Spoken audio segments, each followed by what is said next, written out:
Gas prices have finally fallen below $4 a gallon nationally after peaking to $5 a gallon in mid-June. This follows a global decline in energy prices and offers a sigh of relief to many Americans who are feeling the pain at the pump. Vice President Kamala Harris made remarks on the country's economic status. Let's take a listen. This work will mean more jobs security, and better pay.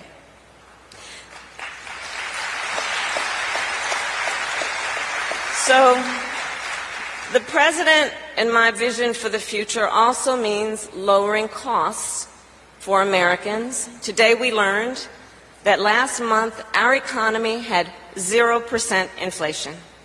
In July, we saw a drop in gas prices and a range of other goods like clothing and airfares and household appliances, which means more money in the pockets of working families.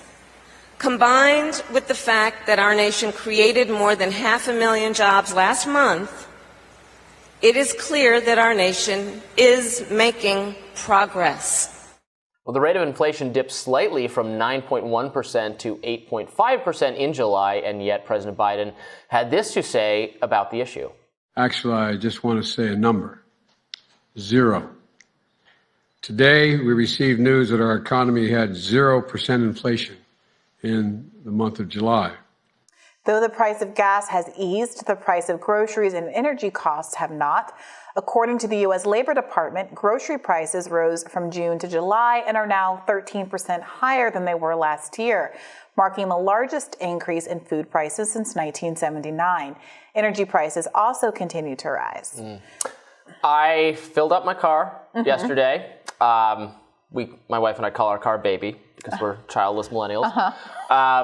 Is baby eating good? Is baby Baby was eating thirsty. you out of house and home right now? Yes, because despite this supposed drop, the drop has not hit the nation's capital yet. I paid $4.89, which hurt.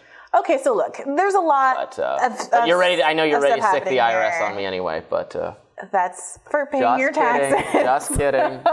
Yes, I very controversially believe that everyone who has more money should pay as much in taxes as people who have less money. But look, I think there should also be equivalent tax money paying. No, you know what I mean. That's another segment. Look, I think that it's interesting to see the ways in which, even though gas prices have come down, other kinds of costs have not, even though the argument back at the time was, these food goods and services are largely expensive because of the influence of oil and energy prices. Now, it could take some time to trickle through the system, but the argument that a lot of leftists were making was that in addition to having to raise their costs or legitimately raising their costs because of supply chain issues or the cost of gas and these kinds of things, they were also engaging in a degree of price gouging. And some of Biden's earlier policies, although I think largely ineffectual, were aimed at trying to have anti-monopoly effects on some of the big meat markets and things like that were very clearly driving up their prices to take advantage of the broader discourse about how we're in an inflationary moment, costs are high, therefore they have a right to do so.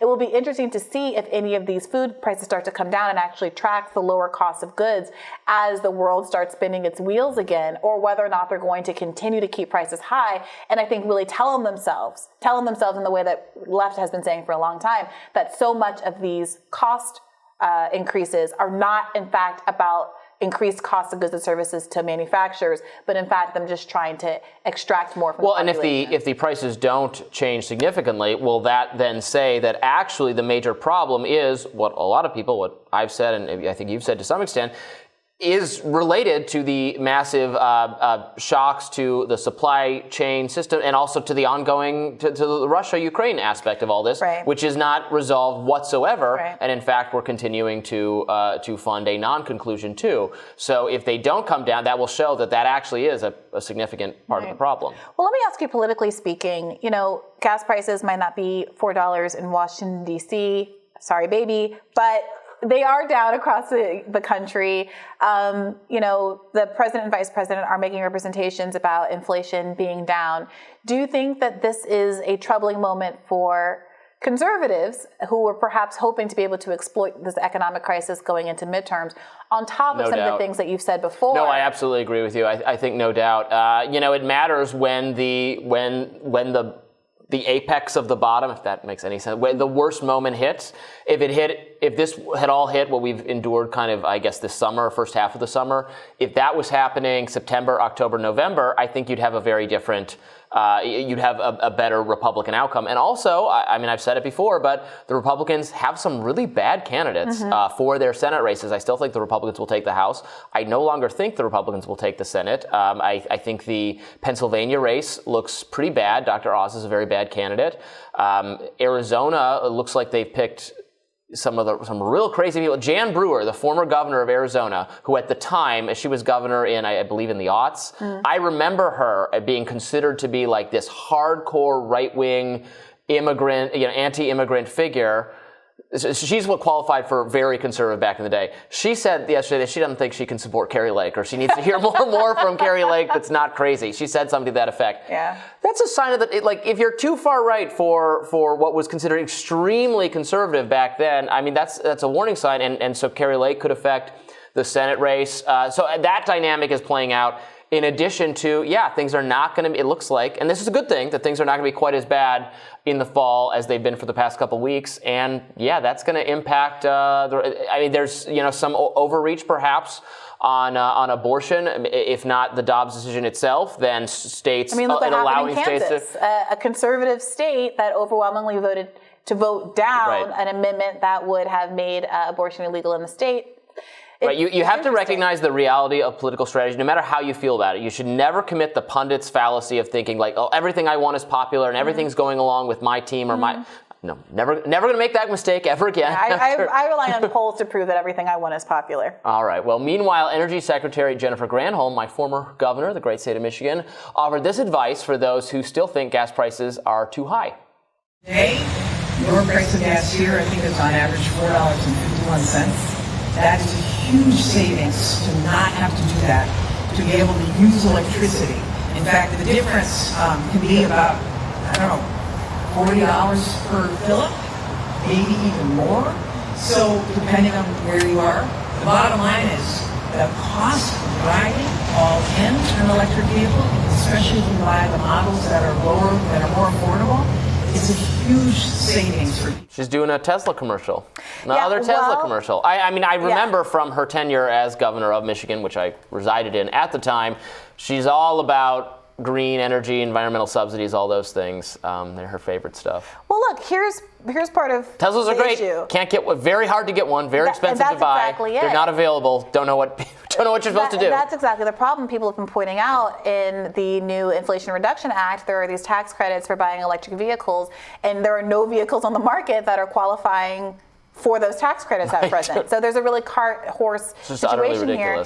Elon Musk has been weighing in and saying some things that are also undermining people's confidence in these new technologies, at least the kinds of technologies that he's coming up with to get us out of this. There was a recent admission that he was promoting his underground tunnel contraption. Do you remember this? He was promoting an underground car road, basically, that people made fun of and said, well, that's just the subway. You're reinventing the wheel here. If you could drive scooters on it, I think it would be an improvement. Well, Elon Musk has now admitted that he was promoting that policy because he was just trying to thwart public transportation expansion in various cities because it's not good for him financially, politically, as a business owner. And I think that's part of the problem when you rely on these individuals who are looking out for their own personal profit and rely on the profit motive to solve some of these big infrastructural problems that we have to deal with as communities. Well, the profit motive also then running up against lobbying the government to give subsidies. I mean, it's not. Well, yes, that's the problem with market, people who are extremely affluent. I believe, I'm an MMT, I'm a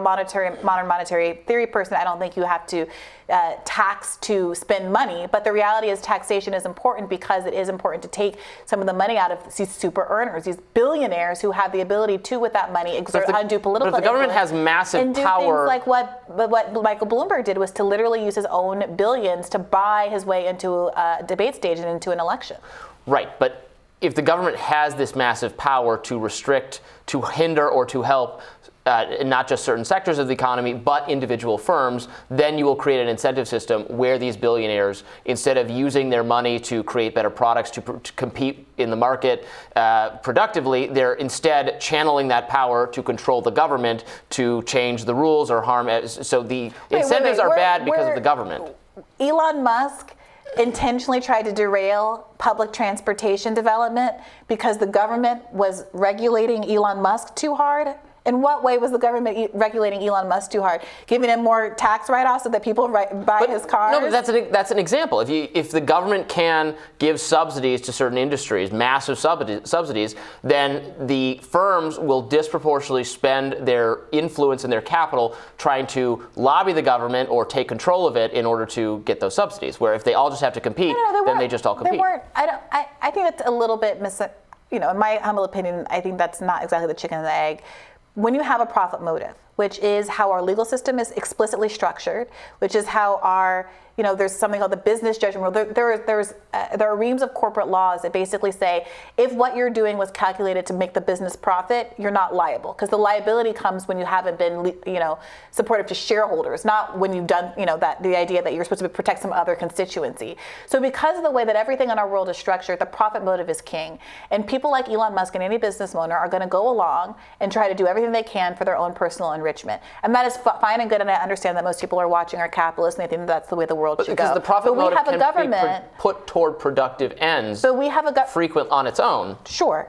We have a government, though, because we have recognized that to live as a community, there's some things that the profit motive doesn't capture. And that is why our founding fathers made the right to incorporate, which is a right that comes from the government, and says, okay, we can't raise large enough amounts of money, so there's some things the private sector should do, but there are other things that we absolutely have to do: build roads, bridges, infrastructure, make sure that the mailman goes out to your house, even if you live in a rural community, even if it's not profitable, because that's how you grow a society. And the only point that I'm making here is that people like Elon Musk, who are operating on one axis of personal profit, are going to use their extreme wealth and authority to undermine all the public services that are designed to accommodate the areas where Elon Musk won't accommodate. And that is a very dangerous world for us to be in. Well, if I could buy a green baby, maybe I would, but not available on the market right now, so it's not a great solution to our problems. More Rising right after this.